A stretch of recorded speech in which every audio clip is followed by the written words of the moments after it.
there had to be three phenomenal guitar players at the time that were just virtuoso, neoclassical, and just pure shredding.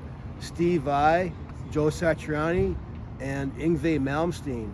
So I was listening to music of that echelon, and then all of a sudden, this garage band banging it out in the garage comes from Seattle. I'm like, God, those guys have been playing guitar for 3 years, and they got the biggest album in the country. And I'm over here listening to, on the East Coast, listening to Yngwie transcribing Beethoven onto six-string guitar on a Stratocaster, and blowing my mind. And I'm like, now I have to like go back to the Stone Age almost, and embrace this grunge thing. I didn't embrace it until I physically moved here. I went to the U District and I saw the Kurt and Courtney film before Courtney Love had got her hands on the negatives and removed all the music and put a copyright of her own on it. And I walked out of the theater crying because Kurt Cobain's traumatic throwaway childhood had mirrored my life to the point where I had broke down to tears when I left the theater.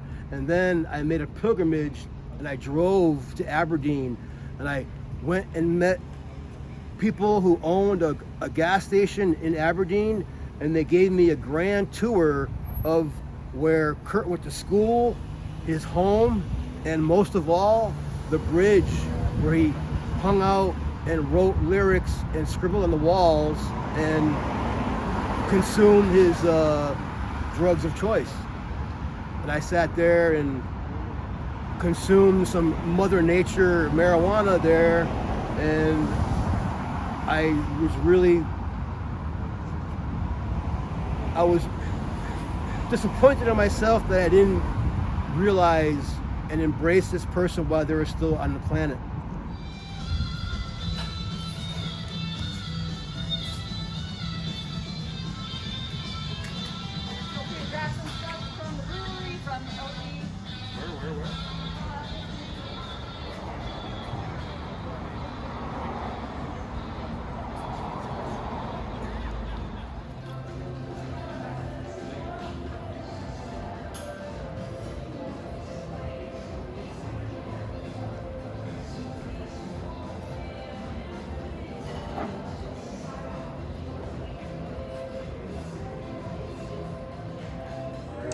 So Record Store Days, Seattle, Record Store Day. Civilized at Silver Platters this year. I was ninth in line, got there about, a little before 6, and filled out a sheet, and at 8 o'clock they pulled the records in, out. Now at the Roastery, Seattle Starbucks Roastery. This is the world headquarters upstairs for Starbucks in Seattle, and this is our giant roastery. Kind of scaled back in terms of the normal table sitting since the pandemic, but there are certain pockets you can sit in. But just a quick showcase. Buzzcocks, a different compilation.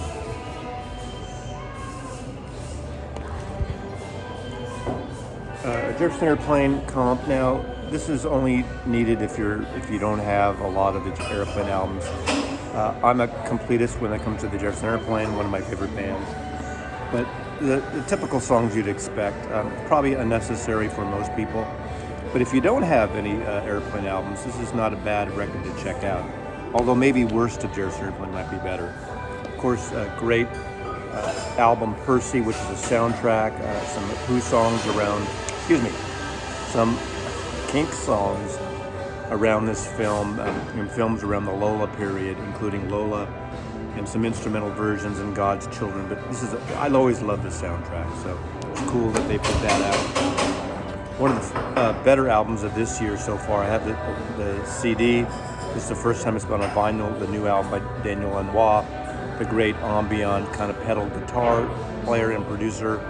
obviously famous for producing U2, Emmylou Harris, Willie Nelson, and others. Really fantastic album.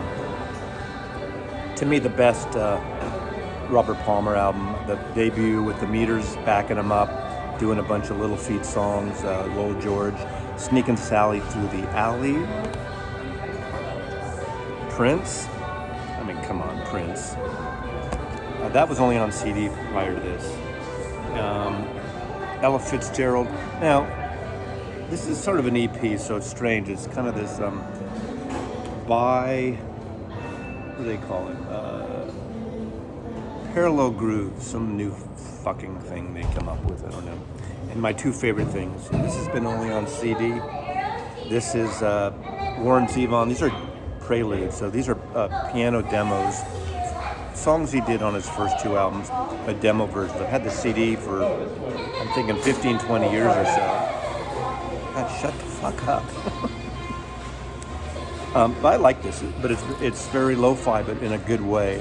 Intimate piano, interludes, and preludes, actually. Warren Zevon, a favorite artist of mine. And of course, one of the best years of the Dead, one of the best years. 1972, this is the Olympia Theater in France. So those of you who know Europe 72, this is all a part of that. But this is 5 records, I believe. 6 LP set. I mean, right in the Grateful Dead wheelhouse. That period that I saw them many times. So it's been a while since we're in Starbucks Roastery here. I'm bringing over, remember this guy, Coffee Dave? Hey there. Back from the fold. Back from the fold, back from post-pandemic. We're both vaccines because 70% in Seattle, baby. Don't hide your code vax, your vax number.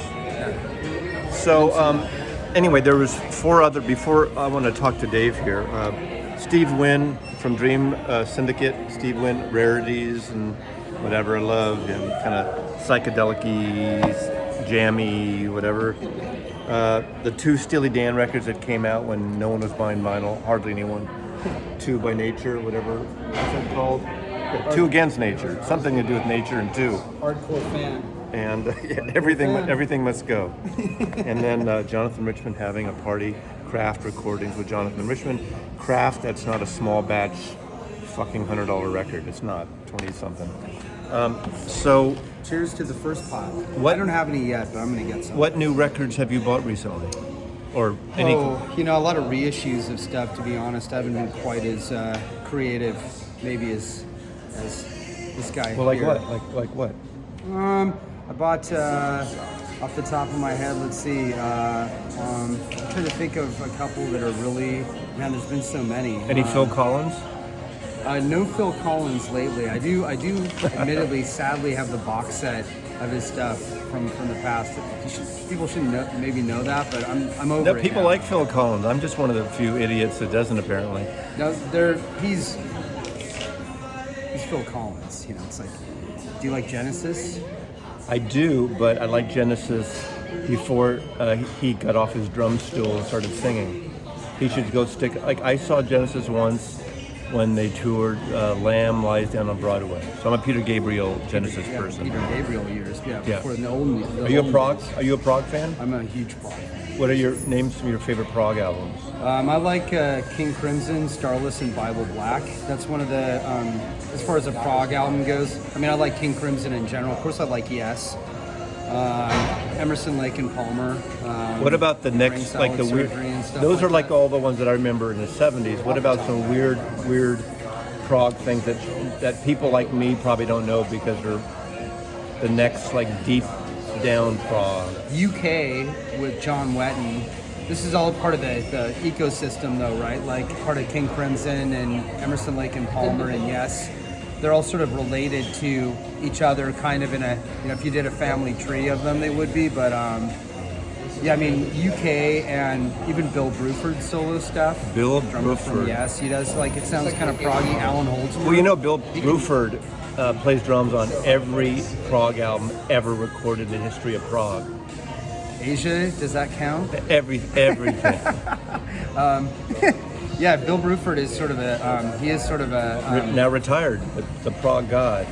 and does drum clinics and kits. I thought Does he? for kids too. Does he? think he's a I good bet you. dude. Does he have a gong? I bet you he has a gong. I think he probably does have a gong. Was he in Gong? Remember the band Gong? Yeah, I remember the band. Was Gong. Bill Yeah. Bruford didn't play with Gong, did he? I don't know if he did or not. It's not a Zildjian thing, is it? Zildjian? Yeah. Now, do you know about Zildjian? The two brothers had a big feud. There's two different Zildjian branded symbols. Pasty. Pasty is that a different thing? Is that? It's sort of like the Pepsi to the Coke. Yeah, that's like this. That's like the stripper symbol. Yeah, but Pasties. pasty, yeah, like a pasty on the. Yeah, I get it. Yeah. AIST. I don't know. That's a good question. I'm Yeah. sure glad that I'm off camera because I couldn't keep a straight face during this interview with Coffee Dave at Fresh coffee. at the Starbucks Roastery, the historic roastery in the world headquarters of Starbucks in Seattle. Ground In the- Zero. Yes, and yes, Past. Coffee Dave you were an employee of Starbucks for how many years? Oh, like 29 and a half. 29 years. Maybe 30. 30 If you years. count my retail time, What I quit for 6 employee months. number are you? Do you know? 39, and then I'll do the rest of them. You can fill it in because I don't want to give it Oh. out. Yeah, it's a So you're four-digit number. You're within 4,000. Yeah, I'm within the 4,000 Wow. realm. First One of the 4,000. first 4,000 employees for Starbucks. 30 years. Yeah. God, No, Coffee Dave. it's not super top secret, but people know. No, but they could use it and get a discount or say, can I get my 50 cents off my latte? Yeah, if you want to impersonate me, you could go in and say you're me. But Hi. you have to show ID, like I always do. Hi, I was watching Mazzy's record store day video, and Coffee Dave said I could get 10% off or 50% off my. What kind of discounts do you get as employees get? 30%. 30%. Not bad, huh? That's pretty good, But the markup on coffee is so fucking much, so they still make on you. It's a bulletproof business model. Has Isn't it? been for a long time. Yeah. I think they've done okay for themselves. I think they've done all right. Yeah, Starbucks yeah. is hanging in there. They're doing good. Yeah. But and look there's a prog rock poster back there. That's Starbucks 25 years. Oh, who did that poster? That's a Roger Dean. I'm gonna That's the let me. yes I got to get my mask here. I'll be right back. Yeah, because that was. We're gonna series show they this- did back in 1996. Okay, Roger Dean designed an anniversary poster. So one moment. So this was the 25th anniversary Starbucks poster designed by Roger Dean. Doesn't even look like his normal style though, but interesting, huh? Where does it say Roger Dean? Interesting.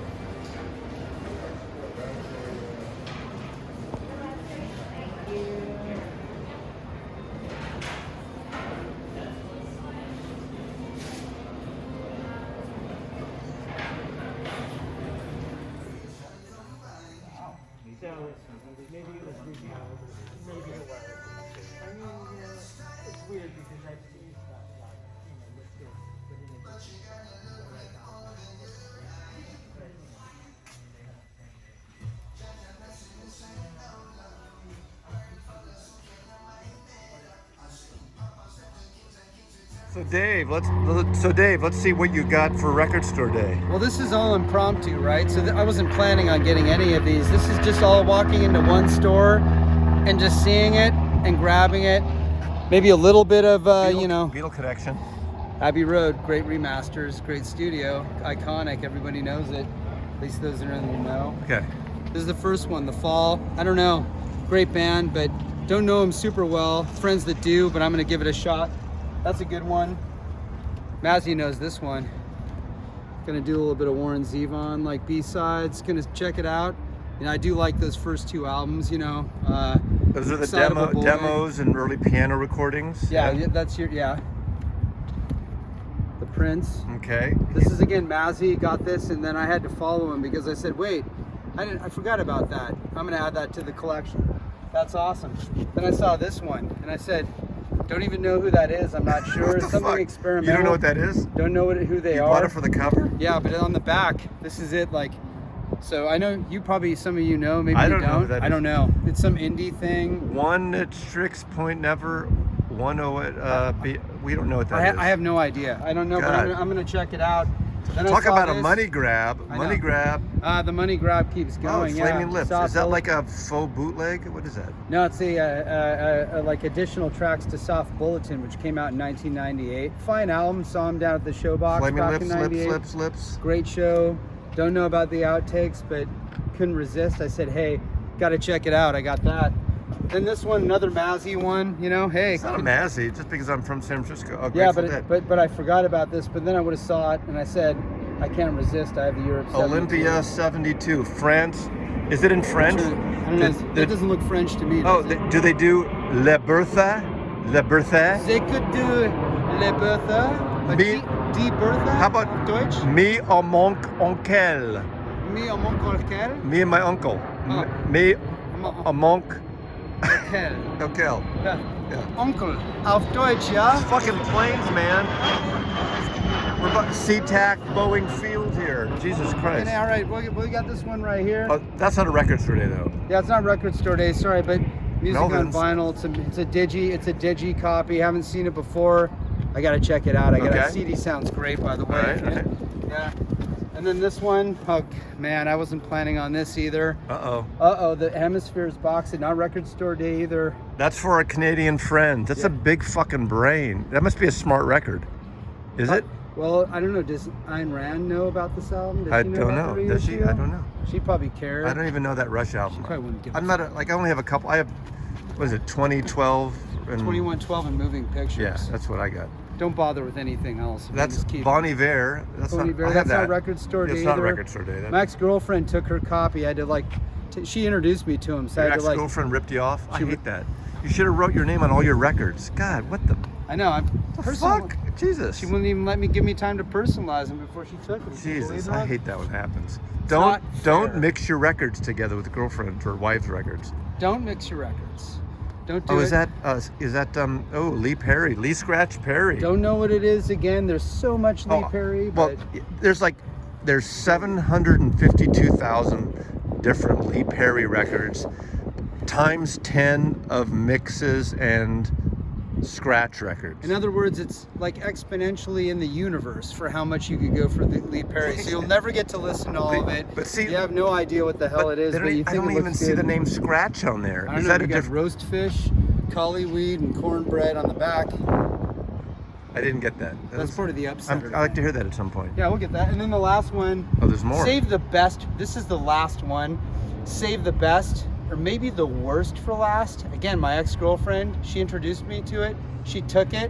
I saw it. I had to replace it. Oh man, Kanye West. Kanye's what a wanker. Oh, what a wanker. This album is such Great, a wanky great album. great artist, but personal wanker. Horrible human being, terrible individual, awful wife, terrible family. He's reality like the TV. Black Morrissey. Wanker, like, right? Wanker. Yes. He, Cre- Mazzy just said it. That's what he is. creative, It's true. interesting. Yeah, I used to have that. There, CD. I, there's a little back shot Yeah. for you. You want to get the filth. I on actually that have this crap. on CD. I have it on CD. All right. Well, That got like that's a great album. it's iconic. I know. So Yeah. that's the reason why I got it. So right. that's it. That's Thank it. That's the stack. I'm gonna try and put it back in the box like the guy at the record store did. Try to like get it in there. I try to like. Oh man, here we go. All right. Oh, Okay. uh-oh. Thanks, Dave. Thanks, Coffee Dave. You're welcome. Here, I'm gonna keep working on this. We get the box. 5, 4, 3, 2, 1, 0, 0. Done.